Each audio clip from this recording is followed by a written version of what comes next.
Assalamualaikum warahmatullahi wabarakatuh. Saya Novita Wulandari, NIM 14 401 237. Di sini saya akan menjelaskan tentang obat sistem saraf pusat. Susunan saraf pusat terdiri dari saraf tulang belakang dan 3 bagian umum otak, yaitu cerebellum, batang otak atau brainstem, cerebral hemisphere. Cerebral cortex memiliki 4 bagian lobe, yaitu yang pertama occipital lobe atau penglihatan, yang kedua temporal lobe pendengaran, yang ketiga parietal lobe atau persepsi badan dan spatial atau ruang, yang terakhir frontal lobe atau perencanaan dan pendengaran. Yang berikutnya fungsi sistem saraf. Yang pertama mengkoordinasi, menafsirkan, mengontrol interaksi antara individu dengan lingkungan sekitarnya. Obat-obat SSP atau sistem saraf pusat berdasarkan farmakodinamika dibagi menjadi 2 golongan besar, yaitu yang pertama merangsang atau menstimulasi, yang kedua menghambat atau mendepresi. Obat yang bekerja terhadap sistem saraf pusat dapat dibagi dalam beberapa golongan besar, yaitu psikofarmaka atau psikotropika yang meliputi psikoleptika dan psikoanaleptika. Yang kedua, untuk gangguan neurologis seperti antiepileptika, MS atau multiple sclerosis, dan penyakit Parkinson. Yang ketiga, jenis yang memblokir perasaan sakit, yaitu ada analgetika, anestetika umum, dan lokal. Yang keempat, jenis obat vertigo dan obat migrain. Golongan obat sistem saraf pusat. Yang pertama ada analgetik, sedatif, dan non-sedatif atau NSAID. Yang kedua, hipnotika dan sedatif. Yang ketiga, anestesis umum dan lokal. Dan yang terakhir ada psikotropik. Yang pertama analgetik, yaitu zat-zat yang mengurangi atau menghalau rasa nyeri tanpa menghilangkan kesadaran. Analgetik dibagi menjadi 2, ada analgetik narkotik dan analgetik perifer atau non-narkotika. Yang selanjutnya nyeri. Sensasi tidak menyenangkan yang terjadi bila kita mengalami cedera atau kerusakan pada tubuh kita yang disebabkan baik oleh gangguan fisik ataupun kimia. Nosisepsi adalah mekanisme di mana stimuli perifer dan dianggap berbahaya ditransmisikan ke sistem saraf pusat. Nosiseptor polimodal atau PMN adalah tipe neuron sensorik perifer utama yang merespon terhadap rangsangan berbahaya. Yang berikutnya cedera jaringan, dibagi menjadi 2, yaitu ada pelepasan mediator kimia His, kinin, dan PG. Yang kedua ada vasokonstriksi atau sementara. Pelepasan mediator kimia His, kinin, dan PG itu dibagi menjadi 4. Ada vasodilatasi, permeabilitas kapiler. Vasodilatasi itu ada eritema atau kongesti darah. Yang kedua permeabilitas kapiler, ada edema atau penimbunan cairan dan sel.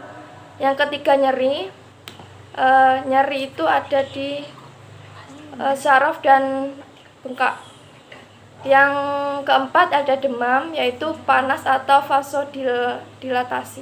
Mekanisme umum penghambat nyeri.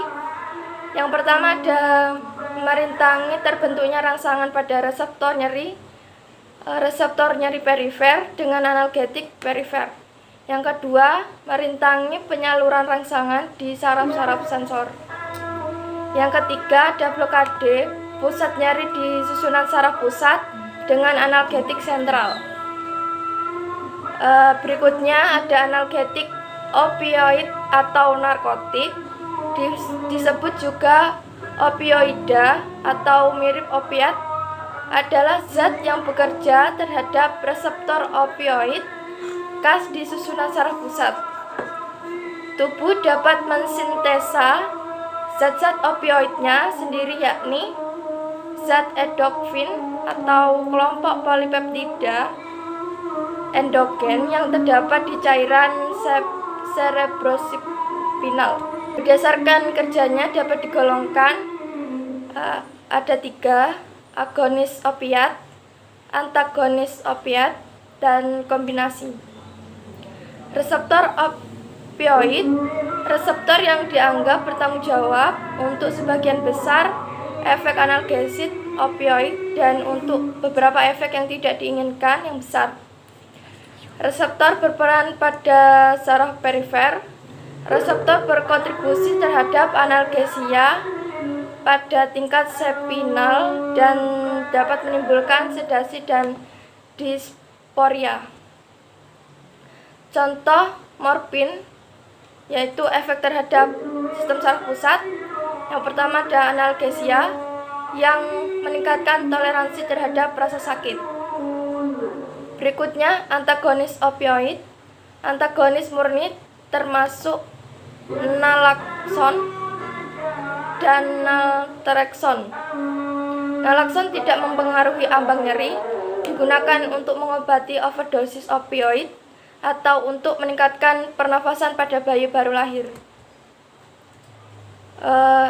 Berikutnya obat analgesik perifer atau non-anarkotik, yaitu ada paracetamol, salisilat, ada acetosal, salisilamid, dan benorilat. Yang ketiga penghambat prostaglandin atau NSAID, yaitu ibuprofen.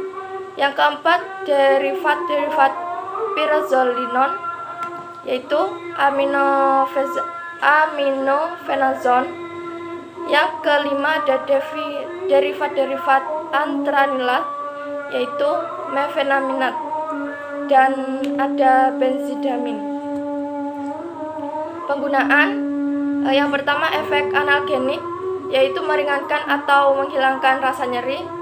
Yang kedua efek antipiretik, yaitu obat yang menurunkan suhu badan. Yang ketiga efek anti radang atau antiinflamasi. Zat-zat ini digunakan untuk rasa nyeri yang disertai peradangan. Efek sampingnya, efek samping yang paling umum adalah gangguan lambung sampai usus, yaitu salisilat, penghambatan prostaglandin atau NSAIDs, deferat pirazolinon. Yang kedua, efek samping ini terutama terjadi pada penggunaan lama atau dalam dosis tinggi. Analgetik anti radang atau NSAIDs, analgetik antipiretik dan anti radang, dan sering digunakan untuk menghalau segala penyakit rema. Obat ini juga efektif untuk peradangan lain akibat trauma, yaitu pukulan, benturan, dan kecelakaan. Penggolongan yang pertama salisilat, ada acetosal, benorilat, dan diflunisal. Kondisi anti radang, dosis anti radang 2-3 kali lebih tinggi daripada dosis analgetik.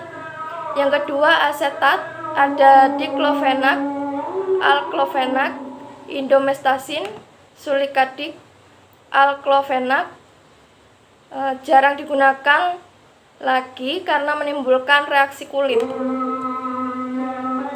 Mekanisme kerja, cara kerja NSAIDs sebagai besar berdasarkan hambatan sintesa prostaglandin, di mana kedua jenis aiglo-oksigenase diblokir. Efek samping secara umum, yang pertama efek sampingnya mual, muntah, nyeri lambung, gastritis. Obat yang banyak menimbulkan keluhan lambung serius adalah indomethacin, piroxicam, reaksi kulit, ruam, dan urtikaria atau diclofenac dan sulinda. Enzim siklookgenase 1 atau COX-1 yaitu lambung, usus, ginjal, dan platelet. Yang kedua, siklooksigenase 2 yaitu inflamasi. Farmakodinamik, efek analgesik yaitu menghambat sintesis PGE dan PGI. Efek antipiretik yaitu memperbaiki fungsi termostat di hipotalamus, menghambat sintesis prostaglandin E2, meningkatkan pengeluaran keringat, dan vasodilatasi perifer. Efek antiinflamasi yaitu hambatan sintesis prostaglandin E2 dan prostacyclin, tidak menghambat migrasi sel. Yang berikutnya hipnotik, sedatif, yaitu sedatif adalah substansi yang memiliki aktivitas moderat yang memberikan efek menenangkan.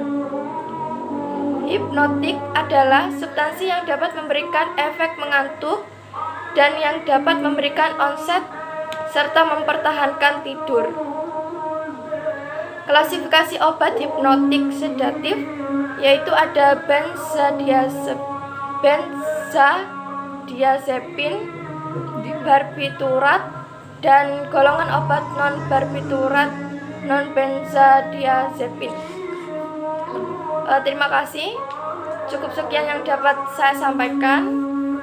Mohon maaf bila ada salah kata. Terima kasih. Wassalamualaikum warahmatullahi wabarakatuh.